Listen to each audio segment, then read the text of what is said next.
How do you defend a city completely surrounded by your enemy, deep behind enemy lines? Failure would mean not just the loss of a city, but a destabilization that could tip the balance of power in Europe, triggering a chain reaction with global implications. In the shadowy world of Cold War espionage, one group of soldiers lived this reality every single day. But what made Detachment A, a secretive unit operating out of West Berlin, so extraordinary? Imagine the stakes. A single mistake could mean not just failure, but catastrophe. By the end of this video, you'll understand why their story is one of the best-kept secrets of the Cold War. The year was 1956. The Cold War was in full swing, and tensions between the United States and the Soviet Union threatened to ignite into open conflict at any moment. Deep inside communist-controlled East Germany, the city of West Berlin stood as a Western stronghold, a beacon of freedom, a geopolitical battleground surrounded entirely by Soviet-controlled territory. At just 91 square miles, this small enclave was not only a symbol of Western democracy, but also a crucial geopolitical pressure point. West Berlin wasn't just a symbolic city, its very existence, as a Western outpost in the heart of communist-controlled East, Germany made it a constant flashpoint in the ideological war between East and West.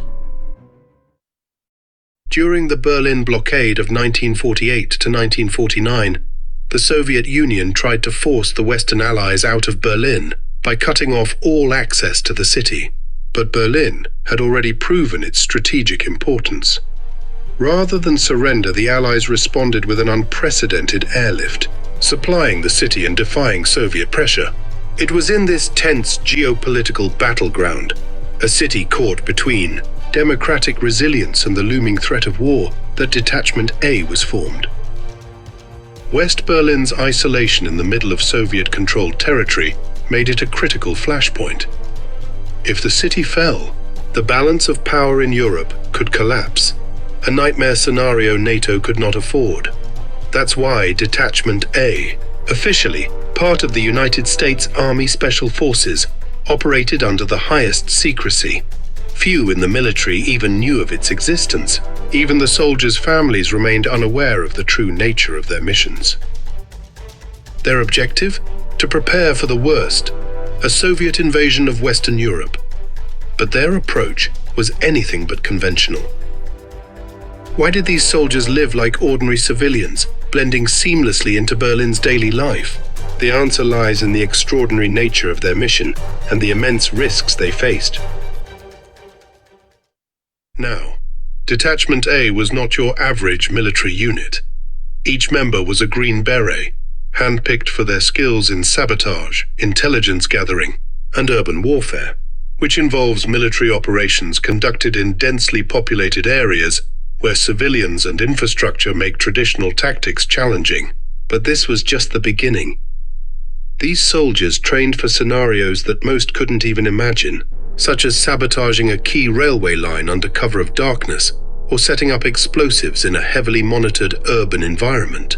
They practiced demolishing key infrastructure, like bridges and railroads, to slow a Soviet advance.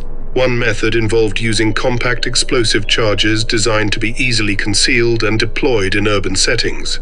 Picture a strategic game of dominoes, where each piece toppled would disrupt the enemy's momentum.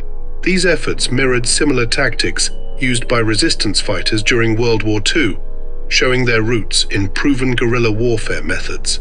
They studied escape and evasion tactics, preparing for the day when they might be cut off from all support. And they mastered the art of unconventional warfare, ready to ignite resistance movements behind enemy lines. Yet, what truly set them apart was their ability to disappear. Many members lived as civilians, wearing business suits instead of uniforms, and blending into West Berlin's urban landscape. Think of it like a spy in plain sight, a chess piece hidden on the board, seemingly ordinary but strategically placed to turn the tide of the game when the time came. They could pass as shopkeepers, tourists, or even students. This wasn't just for show. Their lives depended on it. Picture an American soldier ordering coffee at a Berlin cafe, sitting across from a Stasi informant, and neither knowing the other's true role. Their ability to operate unnoticed was enhanced by detailed psychological and cultural training, which included studying local customs, languages, and behavioral patterns to adapt seamlessly to Berlin life. But what would happen if the Soviets invaded? Detachment A had a plan, one so audacious it sounds like something out of a spy thriller. The primary mission of Detachment A was simple in theory, but monumental in practice: disrupt, sabotage, and survive. If war broke out, they were the first line of defense in West Berlin, a city that could be cut off in hours. They would destroy bridges and tunnels to slow the Soviet advance and buy time for NATO forces. But their role didn't end there. Det A was also tasked with organizing resistance movements in East Germany. This aligned with broader NATO contingency plans, such as Operation Gladio, a covert NATO program designed to establish stay-behind networks of operatives ready to resist Soviet advances in the event of occupation. You can think of it like a hidden safety net, prepared to spring into action the moment a conflict erupted. They carried out covert reconnaissance missions, gathering critical intelligence on Soviet troop movements and infrastructure, and they prepared escape routes for key personnel, ensuring that vital assets could make it to safety. Imagine the weight of that responsibility. Picture an Allied operative hiding in a nondescript apartment in West Berlin, listening intently to coded radio messages while assembling the components of a demolition charge. Every sound outside, every knock at the door, could mean discovery. This was the life they trained for, where the stakes were nothing less than survival and success against overwhelming odds. These were men who knew they would likely be left behind, isolated in enemy territory, fighting not just for their survival, but for the survival of their mission. One soldier described it best: "We trained every day knowing we might never come back." But how did they stay one step ahead of the KGB and East German spies? The answer lies in their extraordinary use of disguises and deception. Detachment A's members were masters of disguise. For example, one operative successfully infiltrated East Berlin by posing as a journalist covering urban architecture. His press credentials allowed him to roam freely, photographing key Soviet installations under the guise of documenting city landscapes. This not only provided invaluable intelligence, but also demonstrated the creative brilliance of their covert techniques.